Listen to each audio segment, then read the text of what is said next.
Assalamu alaikum wa rahmatullahi wa barakatuh. My dear brothers and sisters, welcome back to Youth Challenges. So just before the break, for those of you who have just joined us, we were talking about depression, in particular what an individual can do, what families can do, and the necessary kind of factors surrounding depression which are not addressed in the main spotlight, which are not covered by general discussions. So this is something that we want to look into because it's affecting the youth very deeply. So Maulana Sahib, just before the break, I was asking you a question with regards to family.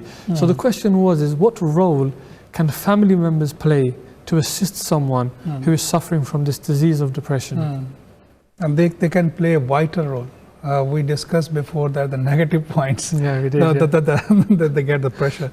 But honestly, very, very positive, and the force behind a person is your family. Yes. If your parents console you, if they hug you, one thing is very strange in our families. We shy to hug our children, to show our emotions. Yeah. It is recommended in Islam. Prophet sallallahu alaihi wasallam hug.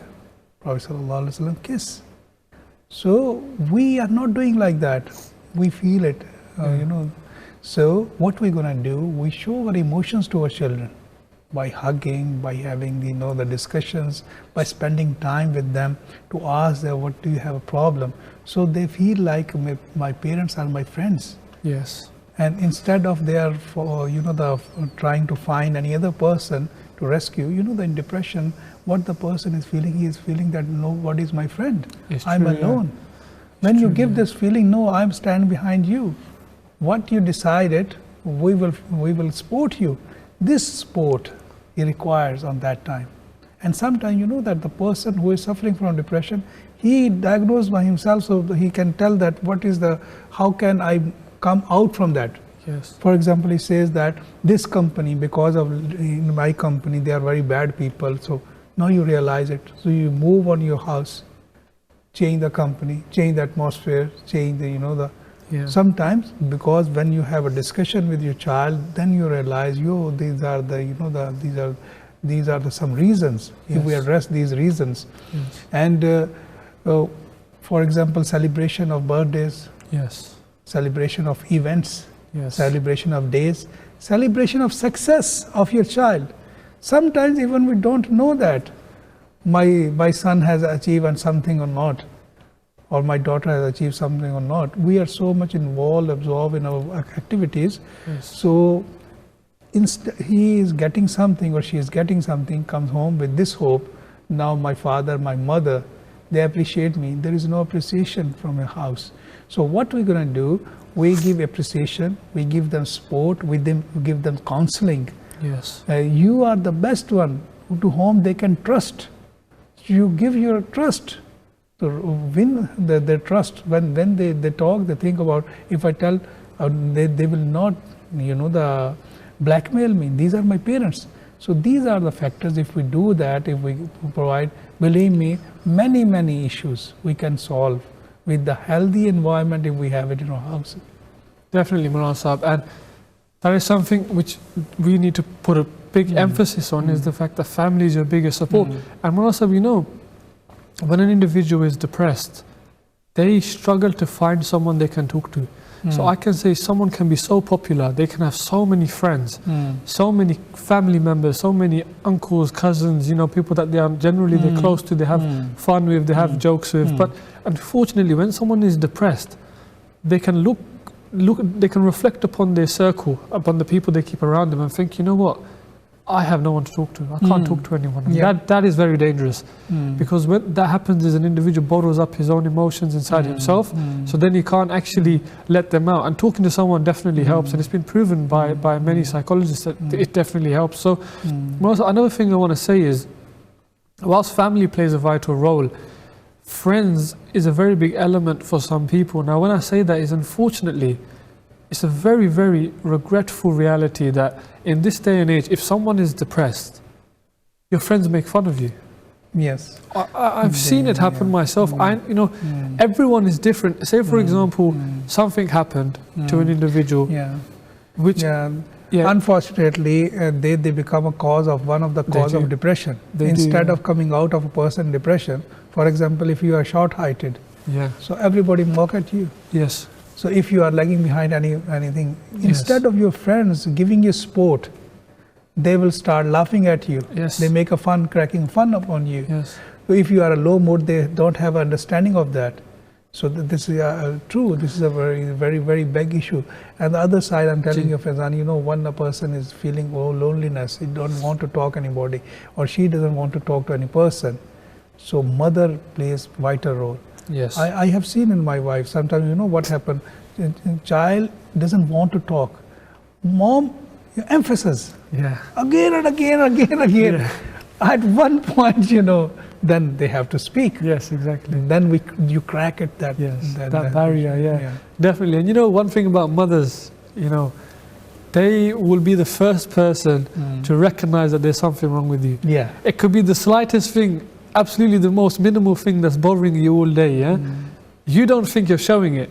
You could be sat there, you know, in the living room, and your mum could be there, and she'll look at you, and she'll say, "What's up? What's bothering you?" You say, "Nothing." And she'll be like, "No, there is. I can see it on your face." Yes. And that's just mothers for you. So definitely mothers play a vital role. And also, I'm just going back to the point about friends. Now, what I want to encourage is emotional intelligence is very, very necessary. Now, when I say emotional intelligence, I mean the ability to recognize other people's emotions, you know, to assess the kind of environment you're in accordingly towards your speech, you know, depending on what you want to say to an individual. So when someone is, you know, telling you something, you need to pay attention to their voice, to their facial expressions, their body language. Is this person upset? Is this person potentially depressed? Is this person happy? Is he joking about it? So this is something you have to take into account, and you have to react accordingly to the way the person's emotional state is. Now, I'll give you an example, Manasab. Say, for example, someone has lost their job. Just a generic example. Now, say he lost his job because of a mistake he made. Now, he might personally be regretting that very, very badly. He might every day think back to this moment and think, I shouldn't have done this. Or if I was a bit more clever, if I was a bit more mature at the time, I wouldn't have lost my job. And then when he tells his friend and they start making fun joke of him, at that moment, if this person is already upset, the only thing that the friends have done is made him feel even worse about it. So that is something that definitely emotional intelligence needs to be, you know, strengthened. You have to be emotionally intelligent, especially when dealing with other people. And one thing I want to encourage the youth of today to realize is that every situation affects every single person differently. You know, someone, if you lose your job, for you it might just be like, okay, I'll just apply for another one, you know, or whatever. Yeah, apart from the, you know, the emotional intelligence, you know, how much you're sincerely have the affection with your friend. If you have a sincere relation, so you put yourself on his shoes. You think about it, if I lose my job, so how I feel it, or my real brother loses a job. Your friend is like your brother. Yes. So how do you respond on it? You start making fun of it. So unfortunately, we don't, you know, accept it like that. And we think that apparently we are friend, but innerly we are foe. So it is very, you know, sad thing. You know, that's very, very sad, and it's very dangerous. So Maulana Sahab, having talked about family, having talked about friends, having talked about mothers, what I want to ask you next is, you know, say for example, I'm suffering from depression, someone is suffering from depression. What are some of the preventative measures that can be taken to firstly avoid falling into depression? And secondly, if you have fallen into depression, what are some of the measures that can be taken to help you kind of take yourself out of that disease? It is a very important question, especially for youth. You know, you have to look at your routine, watchful about yourself. If you feel anything, you know, the going negative side, so then quickly look at that, where I'm doing wrong. For example, sometimes, you know what happened, you are sleeping late night. Sometimes even you take your meal late, and you make it habit. Because of that have an effect on your body, and you may start feeling low on that. There are the many factors. So you know what you're going to do, you look at that, your routine. Do you have a balanced routine or not? Should I have any sports or not? So these are the ticks. You make a chart and make a tick. If there is any cross there, there is alarm. For example, I'm doing my routine. You know, sometimes we are the man of emotions. If something happens, so there are an emotional person, I feel it. But that goes a long period of time. And I don't know the reason of my, why I'm sad. So then I think about it, what is wrong? Do I have a full sleep? Yes. Because if I'm not taking 8 to 10 hours sleep, so then there is a question mark. Yes. So do I'm doing the sports properly? Do I have healthy relations? Yes. Sometimes, we think that, okay, I'm having a sports, I'm having a sleep, I'm working, but a person is not a social, the circle. Yeah. And when I don't have any social circle, slowly, I become, the addict of loneliness. Yes. That become a cause of depression as well. That's true, yeah. So these are the things I should be very watchful. And if I feel that there is a change in a mood, so I should self-assess myself. And if I fail to self-assessment, then I should go to, the qualified person, the mental health person. Definitely, Maulana Sahab. So these are some very, very good methods and measures that an individual can take to keep them away from becoming depressed, and if they are in depression, it can help them. So Maulana Sahab, I just want to actually share something which I personally do, because I'll give you an example. When exam season comes, while I was studying, it can be very stressful. Yeah. And because I don't know, I've never understood why universities like to give you exams back to back. So there'll be 4 months without a single exam, and then all of a sudden in 2 weeks you have 6 exams, and it's just like it's all over the place. So what I tend to do is in that situation is when I have an exam, once I've done one exam, I'll take some time out. I'll go cricket. I'll go to cricket nets and just have a little bit of a time to myself, just a bit of fun. And what that does is, a lot of people will say to me, "Oh, why are you not revising? You should be working right now. You're wasting time."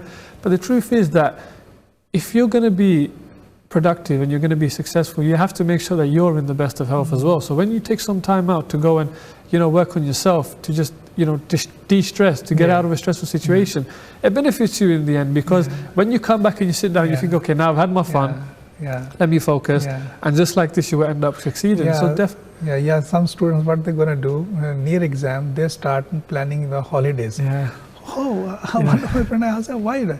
He said, no, I'm making a plan after exam. I go for holidays there.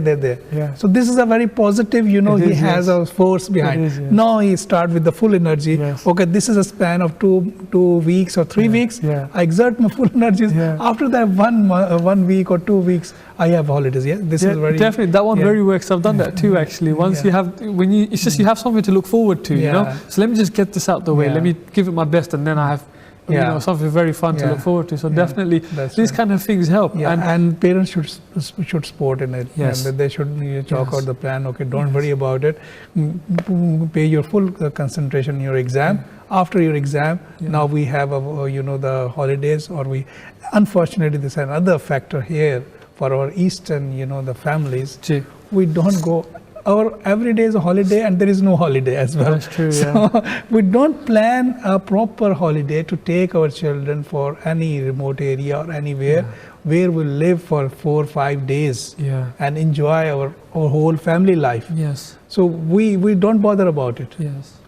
Definitely, Maulana Sahab, and I would encourage it actually. And many academics have actually, in their reports about ways to cope with depression, they've mentioned that actually, that traveling abroad, taking yourself away from a certain area for a few days has a very, very positive effect on your mental health, because it's just, it's like you leave all the stress behind, you leave all the problems behind, and you're just in this brand new place for a few days, you have no worries, and it allows your system to reboot and recycle. So this is something which, as you said, us in the Muslim community, we don't do it a lot, and I would recommend doing it as well as you did. In my student age, I had this habit of hiking, and when I went there, so I got such strength and force. When I come, I become more positive. So no doubt about it. Any activities like that will help a lot. Definitely, Maulana Sahab. And as you've mentioned before, actually, sports is very good, and sunnah sports as well, in fact, like horse riding, archery. Archery is a very good sport. So if you just take yourself away and you just, because one thing about sports is when you're playing sports, Your mind is so in the game that even if you were depressed or worried about something, it's kind of left you for a moment. 2-3 things in sports are very wonderful. One is that your physical fitness, you will get it from sports. The other thing is that to tackle how to face, failure. Yeah. When you lose in your games, Yeah. so now you face, Yeah. when a person faces a real-time failure, because before that he learned it, how to manage it, Yeah. so he can manage more better way. Yeah, definitely, and that's something that sports teaches you. For example, personally, if I'm playing a cricket match and I'm losing, I get very frustrated. I get very angry, actually. And what that does is it allows you that if you've lost today, next time when you come, you're going to come with more force, and you're going to make sure that you win. And that's something that it allows your body to kind of subconsciously adopt that mentality that, okay, you know what, right now I might be losing, but one day I'm going to win. And that allows you to, in everyday situations, really. A person learn many things, many skills in sports. Team spirit as well. Yes. When you're working in a team, you have a team spirit. How to lead people, know that this one. How to discipline, get a discipline you will get from the sport. that's true. Sports is a magic. Yeah. If we do that. Yeah, well, definitely, I like that one, actually. Sports is a magic. So I think I'm going to steal that line from you in the future. So Maulana Sahib, having discussed that, what I want to ask you is, an individual who is suffering from depression can sometimes be like, I'm very depressed, but I don't know where to go, I don't know where to get help. So in that situation, what advice would you give our Muslim brothers and sisters who are feeling helpless, who are feeling alone, that where can they go to get help? First of all, you don't think about that you are alone. Yeah. If you are alone, you are not here in this dunya. You have parents Yes. that give you birth. Yes. So meaning you have a family. So whenever you feel this like that, so you don't feel it, I'm alone. And who is the best person to approach? Your parents. Yes. Sometimes what happens, you have a differences with your parents. And sometimes your parents become a cause of that depression. And the children ask that, my father is a cause and you are asking me to go to father. So how can he solve the problem? So if in that scenario, your parents are not having an understanding and the force comes from your parents, and then what happened? Your close family members, your brother and your sister, they are very, very good, those are people. And if you don't find in your family member and your cousins or any other person, then the best one is your friends. That's true, yeah. And if you don't find any friends, then you have any scholar, you can approach it. Don't feel shy. Don't feel it, that this is the end of life. There is nothing in front of me, where I go. There are 100 and 1,000 avenues. Definitely, Maulana. So I agree with you entirely. And in fact, mothers especially, mothers are very nurturing. So no matter how old you are, you will always need your mom at some point. When you're depressed, when you're low, at that point you always need your mother. So definitely just confide in your mother. So and as you said, brothers and sisters, they are actually your first friends. Your brother is always going to be your first and your best friend as soon as, because that's the person your childhood was with. You know each other in ways that no one else would know you. So seeking, comfort with a sibling is definitely helpful. So Maulana Sahib, one thing I want to address is, we did mention earlier that everyone suffers, everyone takes different things in an individual way. So for example, something that affects one person, it wouldn't necessarily affect another person the exact same way. And some people are a bit more emotional than other people. So in a situation where, say for example, I'm an individual who's very easily affected by things, who's very easily becomes emotional about things that have happened, what advice would you give me, about my emotional state, about me so easily being affected by everyone else and anything? First of all, we cannot handle human beings like, the machines. They are working on the same pace. Even in children, 2 brothers, very different in their mood. One is very, the emotional person, one is a very strong in nerves.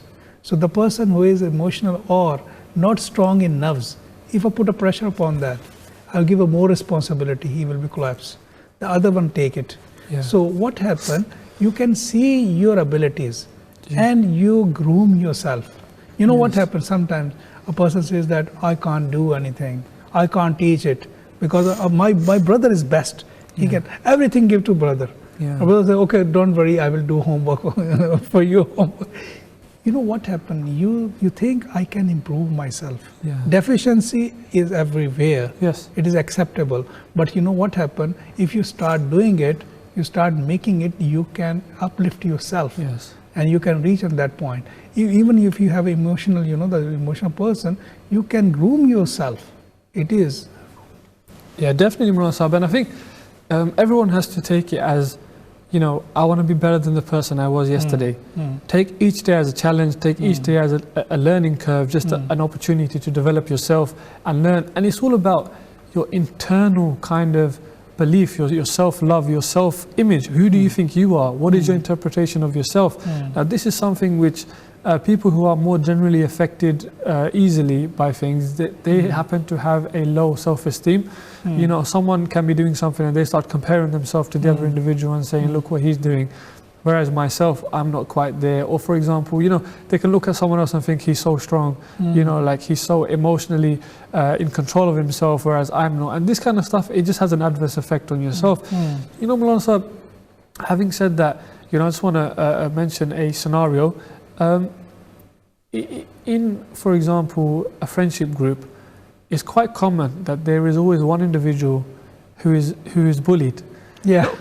And everyone doesn't realize what they do. They don't realize that they're bullying him or how he's taking it. Yeah. So, because, you know, the reason is that he is reactive very promptly. If a person becomes calm, nobody will bully that person. So because he is so much overreactive person, so people start bullying it. Yeah, it's true. So this is the reason. So you, believe me, you start enjoying that bullying. Yeah, it's true, unfortunately. So they stop doing it. Yeah, it's true. And it becomes like, you know, they can't help themselves. They just continue poking at the same person because he gets angry or he has a reaction. So, Mulana Sahib, you know, alhamdulillah, we've discussed a lot in today's episode, but we are unfortunately coming towards the end of our program.